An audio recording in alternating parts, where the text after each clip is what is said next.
Pakailah namanya dengan pengharapan. Tetapi Petrus berkata, emas dan perak tidak ada padaku. Tetapi apa yang kupunyai kuberikan kepadamu. Demi nama Yesus Kristus orang Nazaret itu berjalanlah. Kisah Para Rasul 3 ayat 6.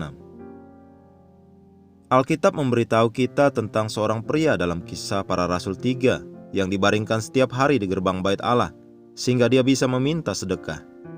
Dia berusia di atas 40 tahun dan lumpuh sejak lahir.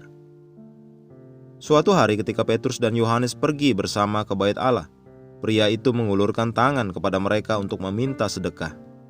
Mereka berdua berhenti dan Petrus angkat bicara dan berkata, emas dan perak tidak ada padaku, tetapi apa yang kupunyai kuberikan kepadamu.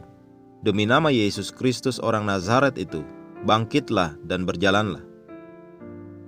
Yakin bahwa mujizat telah terjadi, Petrus kemudian memegang tangan kanan pria itu dan mengangkatnya, dan tulang pergelangan kaki pria itu menerima kekuatan. Dia secara mulia disembuhkan oleh kuasa Tuhan.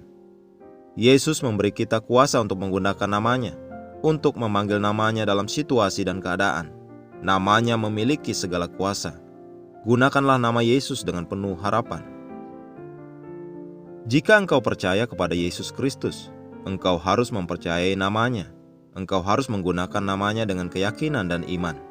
Ketika Petrus berkata kepada pria itu, dalam nama Yesus Kristus dari Nazaret, bangkitlah dan berjalanlah. Alkitab mengatakan tulang pergelangan kaki pria itu menerima kekuatan. Tetapi tidak ada yang melihat tulangnya menerima kekuatan. Tidak ada yang melihat bagaimana kuasa Tuhan bekerja di tulang-tulangnya. Di alam roh, ketika engkau menggunakan nama Yesus, terjadi sebuah perubahan. Engkau mungkin tidak melihatnya sampai engkau bertindak, dan engkau hanya akan bertindak karena engkau berharap. Seandainya Petrus tidak mengharapkan mujizat, dia tidak akan menarik pria itu ke atas. Setiap kita di dalam Kristus Yesus yang telah menerima Roh Kudus memiliki sesuatu untuk diberikan kepada kota kita, negara kita, bangsa kita, dan seluruh dunia. Dia mengutus kita dalam namanya untuk mengumumkan kabar baik kepada mereka, bahwa kebenaran telah datang, kehidupan kekal sekarang menjadi milik mereka. Pergilah dengan harapan bahwa banyak orang akan menerima pemberitaanmu dan berbalik kepada kebenaran. Haleluya!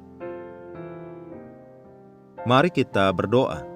Bapa Surgawi yang terkasih, terima kasih atas sabdamu yang memberiku kepastian bahwa setiap kali aku berdoa dalam nama Yesus, aku selalu dapat mengharapkan hasil.